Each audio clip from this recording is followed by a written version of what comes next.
Il y a 40 ans que je suis arrivé au Pyrolin. D'abord, je cherchais un lieu pendant des années. Des amis m'ont emmené ici, dans ce lieu complètement abandonné, en pleine forêt.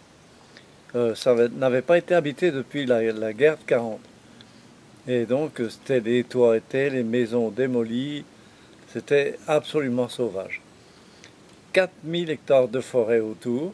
Je ne savais pas, je ne savais rien. Mais dès que j'arrivais ici, en arrivant dans le chemin, 800 mètres de chemin, j'ai senti intuitivement que c'est là que je devais, et non pas un château, etc.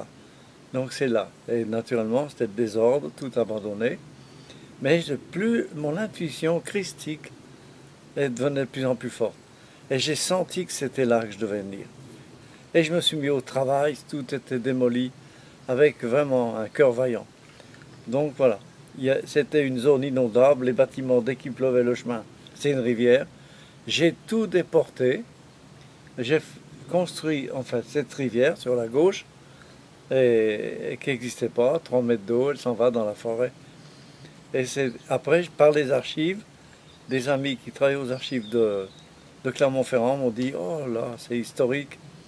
Il y a eu des moines pendant des siècles au Moyen-Âge, parce qu'il y a de l'uranium à fleur de terre, et ils ne savaient pas, eux.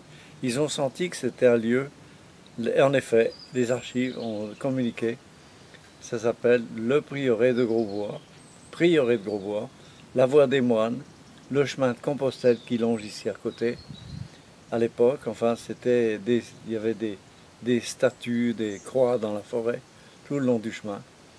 Donc, vous voyez, c'était vraiment un lieu privilégié que j'avais senti. Et donc, la forêt de prieuré de Grosbois, 4000 hectares, un silence, un lieu privilégié. Donc j'étais content d'y travailler avec des jeunes qui étaient avec moi. On a tout refait, très peu de professionnels sont venus. Voilà, et donc on a déporté l'eau sur le côté gauche et on a fait le chemin. Enfin tout a été fait de nos mains. J'ai travaillé et encore maintenant, pour moi c'est pas fini. C'est un lieu formidable, j'ai fait dedans mon Djokhang, c'est-à-dire mon monastère à moi. Il y a eu des moines, il y avait 7000 moines au Moyen-Âge.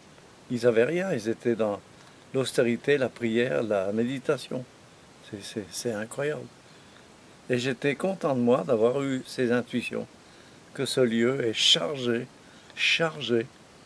de forces extraordinaires, parce que l'uranium naturel, la fleur, le CNRS est venu, des scientifiques sont venus et continuent à venir pour exprimer que vraiment il y a de l'uranium à fleur, mais de la bonne uranium. Les moines l'avaient senti, et c'est pas par hasard qu'ils sont venus s'installer ici au Moyen-Âge. Et moi, j'ai senti aussi que c'est un lieu chargé, un lieu où on peut travailler justement le yoga. C'est un lieu spirituellement très chargé. Voilà un peu l'historique du Pyrolin. Et donc j'ai fait tout ça, j'ai tout amélioré pour en faire un lieu sacralisé, pour qu'on puisse venir, d'abord l'environnement, au service on monte des escaliers pour être dans une salle qui est une véritable chapelle, une église. Un silence dans ce lieu, qu'on sent d'ailleurs quand on arrive tout de suite. Et ça aide les gens. Et pour moi, c'est important. C'est christique en même temps, très fort, très chargé. Un lieu spirituel. Voilà, on peut dire ça comme ça. Et on a travaillé pour. Et je continue à travailler pour améliorer. J'ai planté des arbres, j'ai fait des jardins, j'ai planté des lotus, enfin des lotus, non, des nénuphars de toutes les couleurs, des poissons rouges, des carpe-coïs dans la rivière. Enfin, c'est un lieu sacré où il se passe des miracles.